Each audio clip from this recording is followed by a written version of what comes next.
My wife fired me over the phone from the corner office on the 19th floor, then offered me a job mopping the lobbies of the buildings I'd spent 11 years filling with contracts. Her sister was in the room with her. I heard her laugh. I said, "Thank you for the opportunity." 3 days later, I was sitting across a conference table from the one client her whole company was built on, and the $60 million deal she'd spent 2 years chasing got up, shook my hand, and walked out the door with me. But losing the deal wasn't the part that broke her. The part that broke her hadn't happened yet. My name is Adam Foley.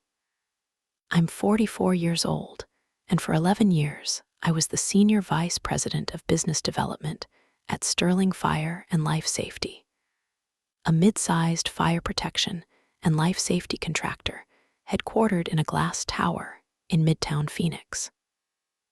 Sprinklers, alarms, suppression. The systems nobody thinks about until the morning. They're the only thing standing between a building full of people and a very bad ending. I came up as a licensed fire protection engineer before I ever sold a thing. I know exactly what's behind every wall I ever put a contract on. And before I was an engineer, I was a fire captain's son. My father gave 30 years to the Phoenix Fire Department, and he used to tell me that the man who kicks a door in angry is the man a backdraft kills. You wait, he said. You read the smoke. Then you move. I believed him. I built a whole career proving him right, closing deals nobody else could close, because I never let anyone see my hand until it was time to play it. So when my wife told me my position was eliminated and offered me a mop while her sister laughed in the background, I didn't yell. I didn't beg. I said the only thing that came to me, and I meant every word of it. Thank you for the opportunity. Then I hung up first. That mattered to me, hanging up first. If you're new here, this is exactly the kind of story we tell on this channel. Real people, real betrayal, and the quiet moment the whole thing turns around. Welcome back to Suspense Calm Stories. Hit subscribe so you don't miss the next one, and drop a comment if you've ever been underestimated by the one person who is supposed to believe in you the most. Give this video a like before we go any further, because trust me, you are going to want to see how this ends. To understand how a man ends up married to the woman who fires him by phone and laughs about it with her sister, you have to go back 14 years to a fire marshal's conference at a hotel out by the airport, back when Vivian Sterling wasn't a CEO at all. She was a 27-year-old running her sick father's struggling company on fumes, sharp as a tack, ambitious in a way I found magnetic, and absolutely terrified that the firm her father had built was going to die before she ever got the chance to run it. Sterling Fire and Life Safety was founded by her father, Roy Sterling, back in 1986. Roy had been a fire marshal for the city before he ever hung out a shingle, a big, quiet man who'd seen what happened in buildings where somebody cut a corner, and he'd built the whole company on one idea. He used to say it to anybody who'd sit still long enough. We don't sell boxes on walls. We sell the 10 minutes that gets grandma down the stairs alive. Everything else is just how we bill for the 10 minutes. He kept a brass stopwatch in his desk drawer, the one he used to time evacuation drills, and he'd click it in meetings to make a point. By the time I met his daughter, Roy's heart was failing and the company was in trouble. They had brilliant engineers. They had nobody who could walk into a room and make a stranger trust them enough to sign. That was the one thing I could do better than almost anyone alive. Vivian and I met at that conference, and within 20 minutes, she was asking me pointed questions about client retention that had nothing to do with flirting and everything to do with sizing me up as an asset. I respected it. Looking back, I think that was the most honest version of her I ever knew. We dated a year, married the year after, a small ceremony at a resort up in the foothills, her father walking her down the aisle slow, because by then his heart wouldn't let him do it any faster. 2 years into the marriage, Roy Sterling died, and Vivian inherited a company that by every honest measure was on the edge of going under. I left my job to help her save it.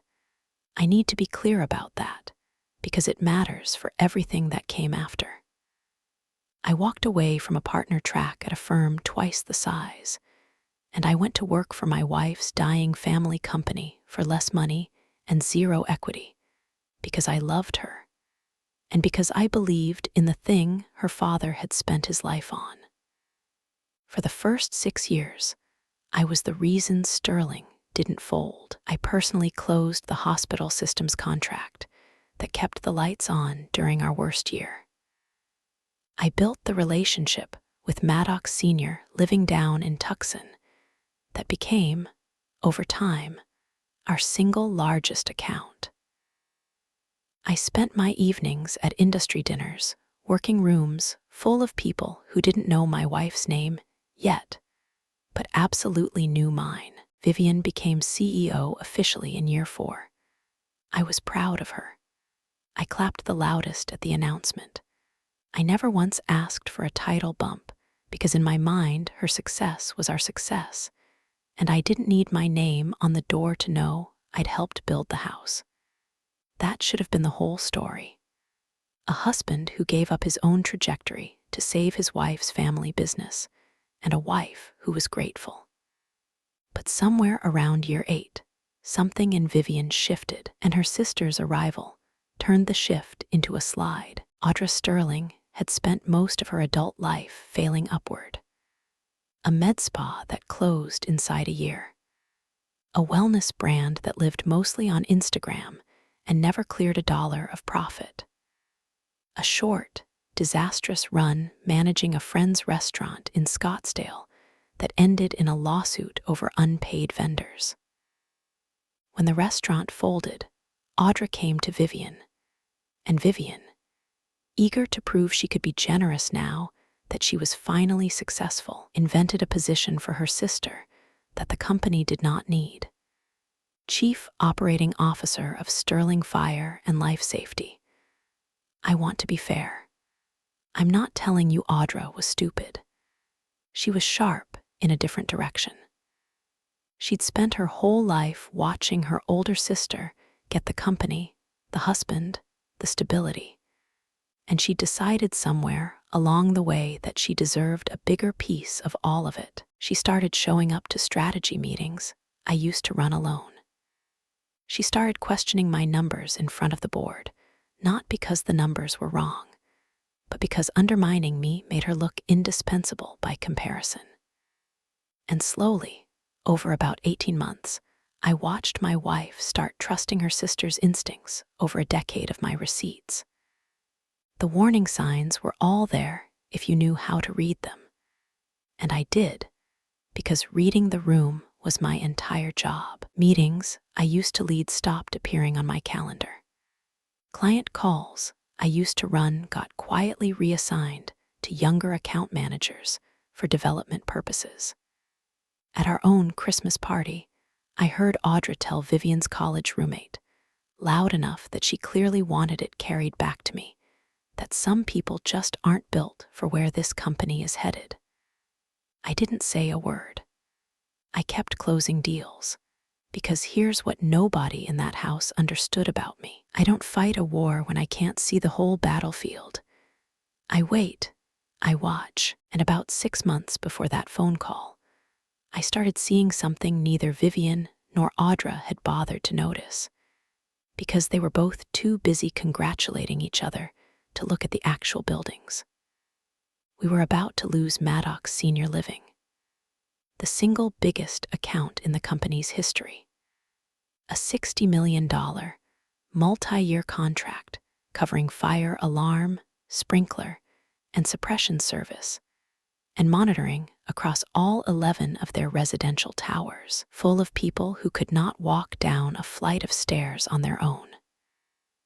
And Vivian had personally taken over the renewal 6 months earlier, against my advice, because she wanted, in her words, a signature win that's mine, not yours. Maddox Senior Living was run by a man named Ray Maddox, the third generation of his family to hold the company. His grandfather had started it with a single boarding house. Ray didn't sign contracts with companies. He signed them with people he trusted, and for 12 years the person he trusted at Sterling was me. I'd built that relationship from a cold call back in year 2, back when his father still ran things.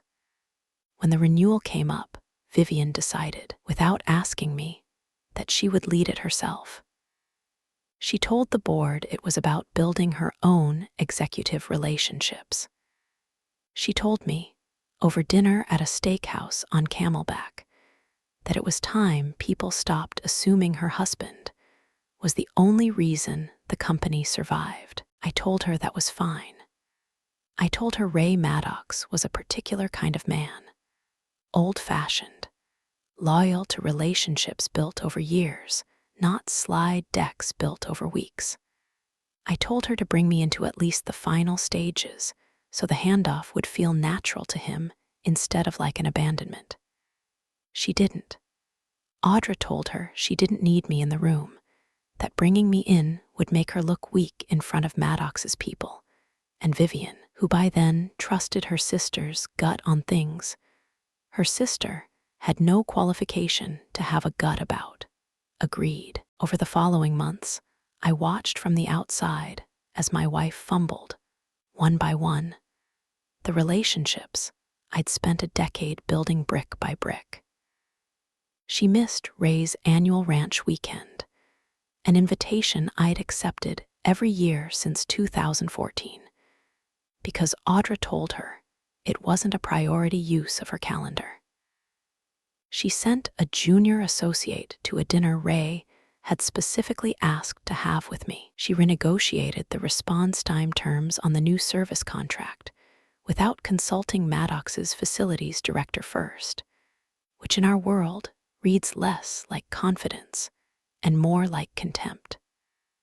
I watched all of it, and I said nothing, because I had already started to see where it was going.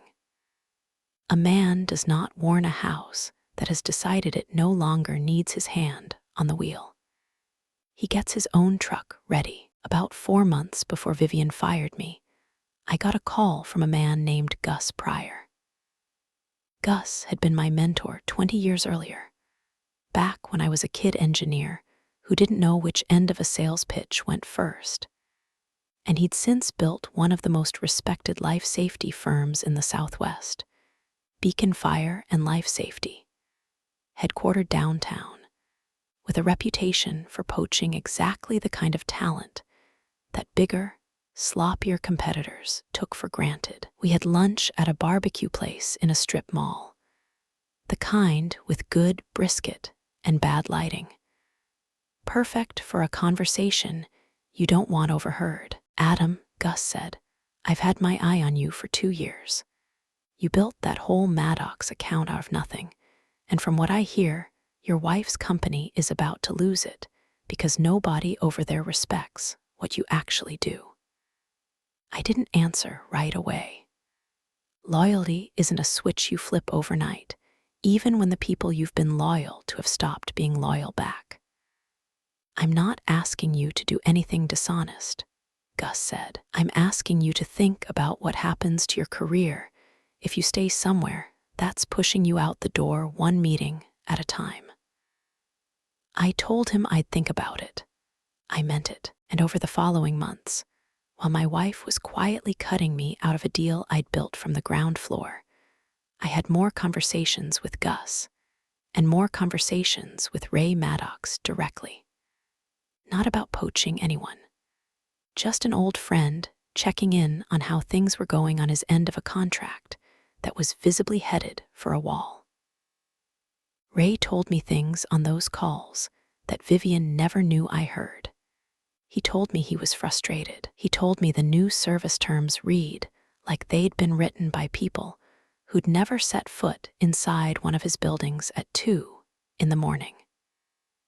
He told me plainly, 3 weeks before that call in the parking garage, that if Sterling kept treating this renewal like an afterthought, he'd start taking meetings with other firms. And there was one more thing.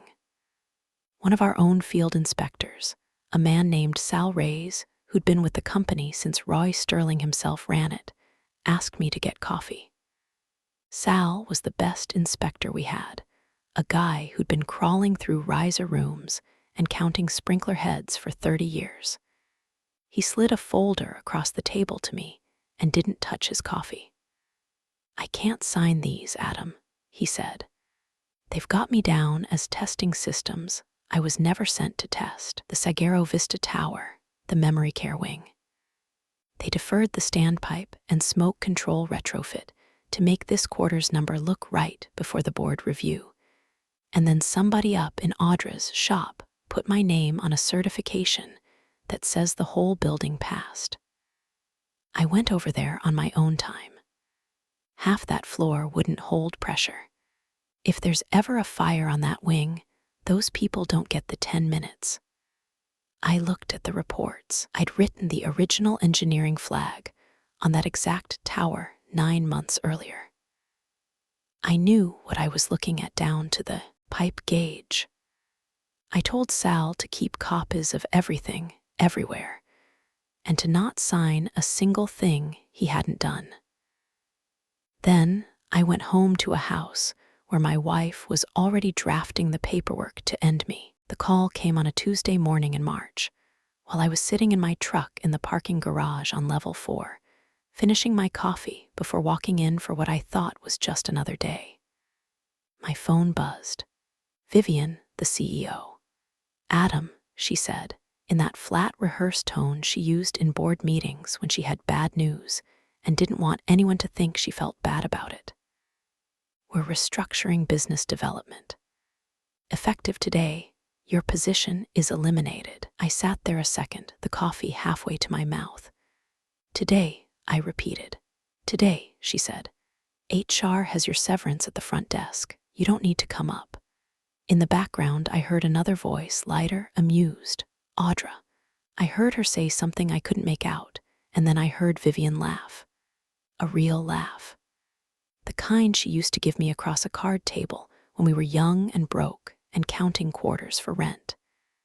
Except now that laugh was aimed at me, not shared with me. "There's an opening in facilities," Vivian added, and I could hear the smile in it now, sharp as a blade. "Janitorial, if you want to stay on in some capacity, given your loyalty."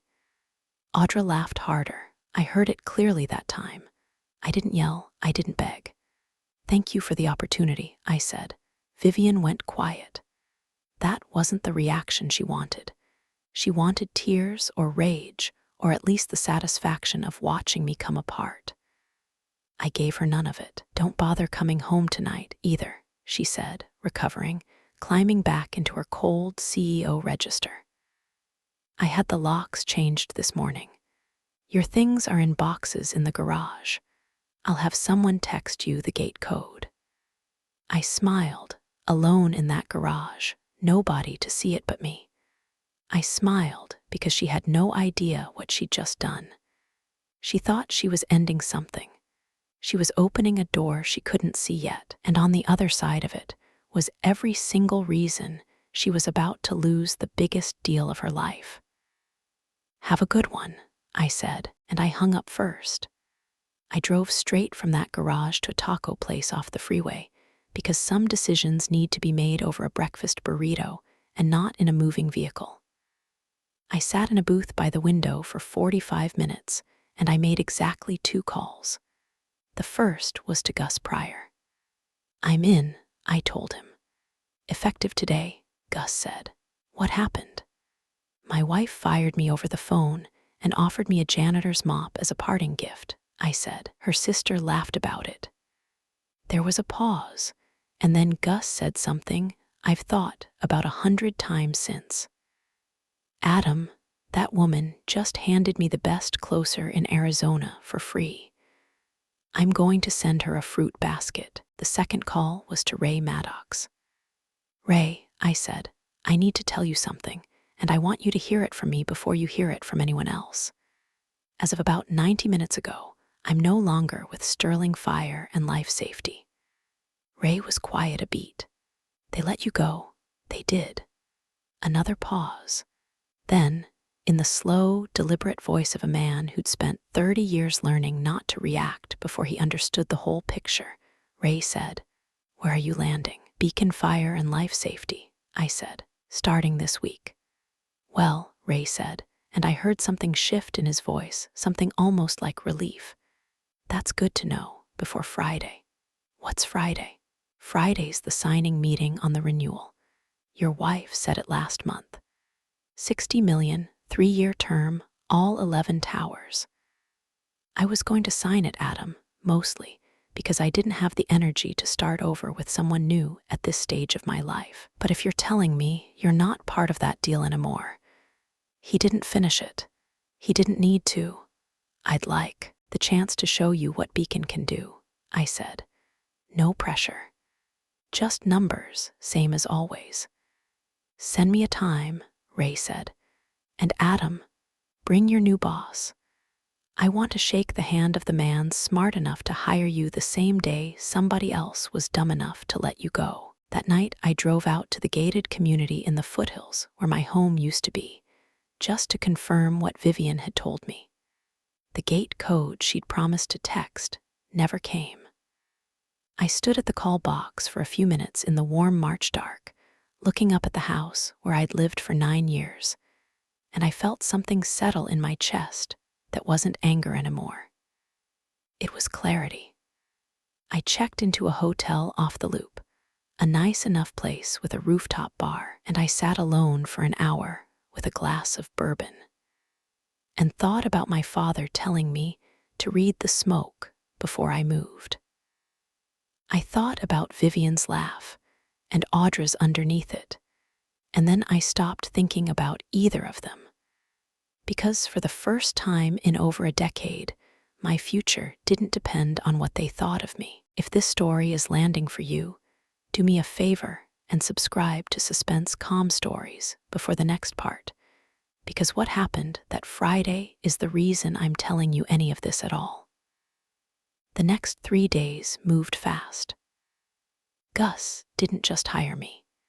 He made me a partner at Beacon with equity in the firm, a corner office downtown, and full authority to bring the Maddox account home if I could close it. He'd been chasing Maddox Senior Living for years and never landed it, because nobody at Beacon had the relationship I'd spent 12 years building.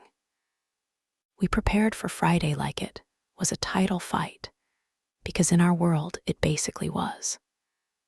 I rebuilt the entire service and retrofit proposal from scratch in 72 hours, pulling from 12 years of knowing exactly what those 11 buildings needed, and exactly where Sterling's draft had gotten it wrong. Gus put his best engineers on validating every number. We didn't sleep much. I didn't care. What I didn't know, what I had no way of knowing, was that Vivian had scheduled her own signing meeting with Ray Maddox for that same Friday, in the same downtown tower, 2 floors below the room where Gus and I were setting up. Sterling had booked their room weeks earlier, fully expecting to walk in, collect a signature, and walk out $60 million richer for the next 3 years. Ray Maddox, it turned out, had quietly suggested to his own assistant that both meetings happen in the same building on the same morning, an hour apart. I didn't learn until much later that this was no accident.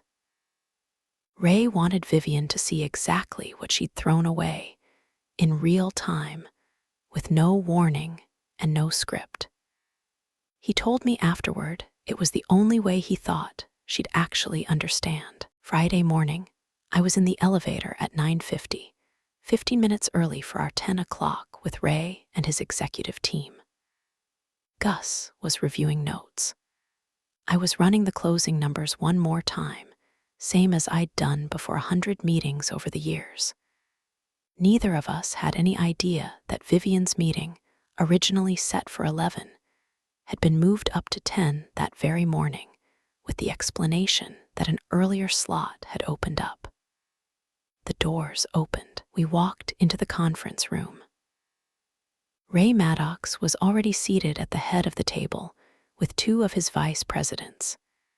And as we shook hands and traded the usual small talk, the door at the far end opened. Vivian walked in first, Audra one step behind her, both of them dressed for what they thought was going to be the easiest signature of their professional lives.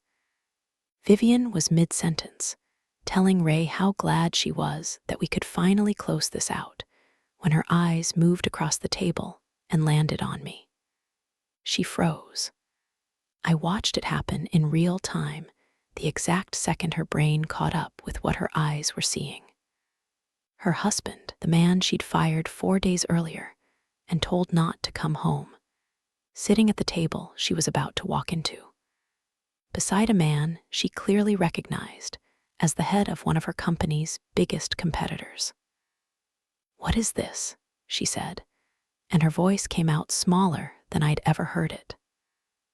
Audra's smug confidence drained out of her face about 3 seconds slower than her sister's, which told me everything I needed to know about who understood the situation first. Ray Maddox leaned back in his chair, unhurried, the way a man does when he's waited a long time for a particular moment and finally gets to enjoy it. "Vivian," he said, perfectly polite, "looks like we've got a scheduling overlap. Why don't you and your sister have a seat? There's something I think you should hear, and I'd rather you hear it from everyone in this room at the same time."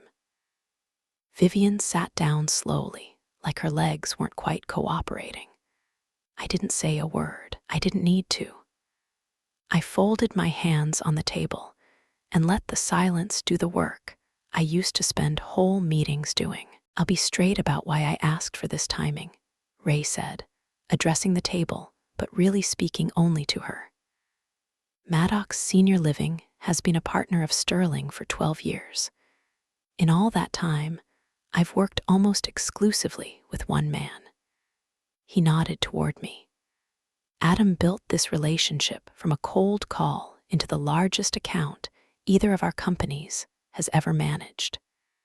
When your office told me 4 days ago that he was gone, I had some serious questions about what kind of partnership I'd be renewing for 3 more years. He was let go for restructuring reasons," Vivian said, trying to find her footing. "It had nothing to do with his performance." "With respect," Ray said, "I don't believe that, and I don't think you believe it either. But it doesn't much matter now, because the man you let go 4 days ago is sitting across from me representing a different firm with a proposal that answers every concern I raised with your office over the last 6 months. Concerns that, I'll add, were never properly relayed to me as having been heard at. I'll Adam walk us through it." I did. I laid out everything. The service timeline, the retrofit schedule, the response time guarantees across all 11 towers, every detail I'd spent 12 years learning about those buildings that Vivian's team had either ignored or never bothered to learn.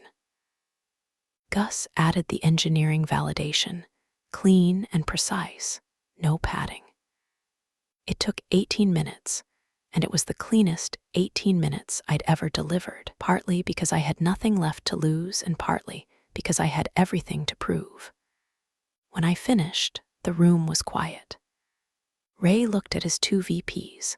They nodded almost imperceptibly.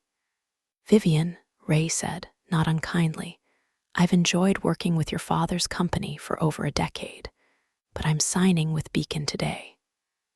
Audra made a small sound, something between a gasp and a protest, but no words came out. But Ray wasn't finished. And this is the part I didn't see coming either. The part that turned an already devastating morning into something Vivian would be replaying in her head for years. "There's one more thing I think you should know," Ray said, looking directly at her. "The annual inspection certifications your company filed on the Sagero Vista Memory Care Tower, the ones submitted to the fire marshal's office, certifying that the standpipe and smoke control systems were tested and passed." He paused. "My facilities director pulled the building 3 weeks ago after a tenant complaint. Half that floor won't hold pressure. Those systems were never tested. They were deferred to make a quarter look good before your board review. And then somebody signed a certification saying the opposite and filed it with the city." I felt the temperature in the room change. "I had it independently verified this week," Ray went on. "And I'll tell you what I know for a fact, because I sell beds to families who trust me to keep their mothers and fathers alive. If there had ever been a fire on that wing, the people on it would not have gotten out. That isn't a contract dispute, Vivian. That's a falsified life safety certification on a building full of people who can't walk. Had that gone wrong, you wouldn't just have lost this account.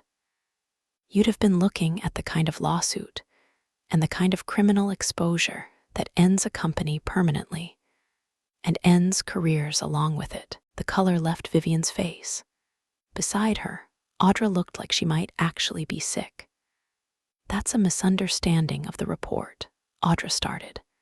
"The timeline was, I've read the report," Ray said flatly. "And I've had my own engineers and a man who used to inspect those systems for your father walk me through it. There's no misunderstanding. I knew exactly who he meant. Sal Reyes had refused to bury it, and Adam Foley had written the original flag 9 months before any of them. And the paper trail ran in a straight line right back to Audra's office. I hadn't asked anyone to send Ray anything. I want that understood.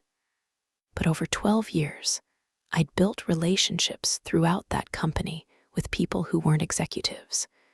And when word got around how I'd been pushed out, more than one of them decided on their own that loyalty to the truth mattered more than loyalty to people, who'd started treating everyone the way Vivian's leadership had started treating everyone. Vivian didn't say anything else. She just sat there, white-knuckled, and watched 11 years of our marriage and her whole career land on the same conference table in the space of about 4 minutes. And I felt nothing close to triumph. I felt mostly tired. The kind of tired that comes after you've carried something heavy a very long time and finally get to set it down. Then I did the one thing I'd decided on 3 days earlier, the thing that mattered to me more than the deal. "Ray," I said, "before we sign anything, I want one condition in writing. Beacon retrofits Sagero Vista first, at cost, starting Monday, before $1 of new contract money moves. Those residents get their 10 minutes back before anything else happens in this room." Ray looked at me for a long moment, and something in his face I can only call respect settled into place. "That's the man I've been doing business with for 12 years, he said. He signed the Beacon contract on the spot. All 11 towers, 3-year term, $62 million when you counted the emergency retrofit package Gus. And I had built in to fix the exact thing Sterling had buried." Vivian and Audra left without another word, Vivian's heels clicking too fast against the marble floor of the hallway, the sound of a woman trying to outrun something that had already caught her. I found out later, through people who still talk to me out of habit more than loyalty to either side, that Sterling's board called an emergency meeting that same Friday afternoon.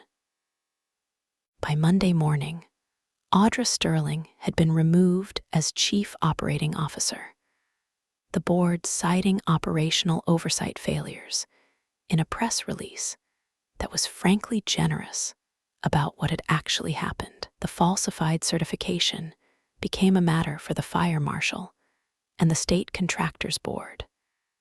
The kind of thing that follows a company's name around in an industry where your license is the only thing you really sell. Within 2 months, 2 more major clients had quietly begun exploratory conversations with other firms, because word travels fast in any business, and faster in ours. Vivian called me 11 times over the following month. I let most of them go to voicemail. The ones I listened to followed a pattern that, honestly, broke my heart a little, even after everything. First anger, then bargaining, then something that sounded almost like the woman I married 14 years ago, scared, asking if there was any way to fix what she'd broken. "Adam," she said in one of them, her voice cracked and small in a way I hadn't heard since her father's funeral. "I know I can't undo what I did. I know that. But the company is in real trouble, and I don't know how to fix it without you. And I think some part of me always knew that, which is maybe why I let Audra talk me into pushing you out before I had to admit it." I didn't call her back that day. I sat with it a while, the way I sit with everything, and a week later I sent her one text. "I hope you find your footing, Vivian. I mean that. But I'm not coming back, and I'm not the man you call when things get hard anymore. That part of our life is over." She didn't respond. The divorce papers were filed 3 weeks after that, and to her credit, she didn't fight me on much. I think by then, she understood there wasn't anything left worth fighting over.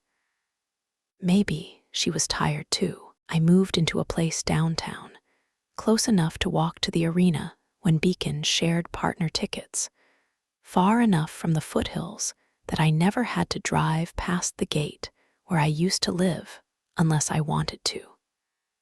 I never wanted to. Not once.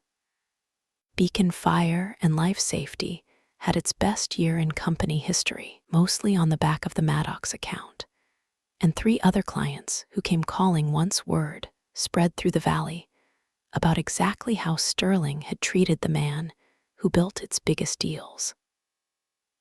Gus made me managing partner of business development 8 months after I joined, with a compensation package that, for the first time in my career, actually reflected what I was worth instead of what I'd quietly agreed to accept out of loyalty to someone who never returned it. Ray Maddox and I still have our ranch weekend every year. Last fall, he brought his granddaughter, a sharp young woman finishing her degree who's apparently going to run Maddox Senior Living someday. And out on the porch, he told her he wanted her to meet the only man in this business who'd never once given him a reason to doubt him. Sal Reyes runs Beacon's whole inspection division now. I made sure of it the first month I had the authority to. The brass stopwatch, the one Roy Sterling used to time evacuation drills, ended up in my desk drawer a year later, mailed to me with no note by someone at Sterling who I never identified and never asked. I keep it where I can see it. I met someone too, almost a year after the divorce was final. Her name is Nadia Brooks, an operations director at Beacon I'd worked alongside for months before either of us admitted there was something worth paying attention to. She's direct, has 0 patience for office politics, and the first time I told her the whole story, the phone call, the laughing, the locks, all of it, she just shook her head slowly and said, "She handed you to your real life with both hands and didn't even know she was doing it." I think about that a lot. Vivian thought she was ending something that day in the parking garage. She thought firing me, laughing about it with her sister, changing the locks before I'd even processed what was happening. She thought all of it was an ending. What she never understood, what people like her never seem to understand until it's far too late, is that some of us don't break when we get pushed out a door. Some of us just walk through it, calm and quiet, and build something better on the other side, while the people who pushed us stand there watching everything they built start to come down behind them. I heard Sterling eventually stabilized under an outside CEO, and Vivian stepped back into a smaller role. I don't wish her harm. I genuinely don't. I built too much of my life around loving that company and that family to root for its total collapse. But I don't lose any sleep over the fact that the woman who tried to humiliate me with a janitor's mop watched her biggest deal, and a good piece of her career walk out the door in my hands instead. My father used to tell me, you don't kick the door in angry, you read the smoke, and then you move. For years, I thought that was about patience. I understand it differently now. It was never really about waiting at all.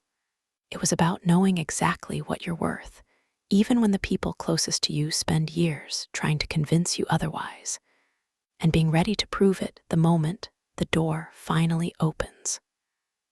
Roy Sterling sold the 10 minutes that gets a person out alive. In the end, his daughter forgot that was ever the business. I never did. That, more than any deal, is the part she'll never get back. If you made it all the way here, thank you for spending it with me. This is what we do on Suspense Calm Stories. So if this one landed, subscribe and tell me in the comments about the time someone underestimated exactly the wrong person.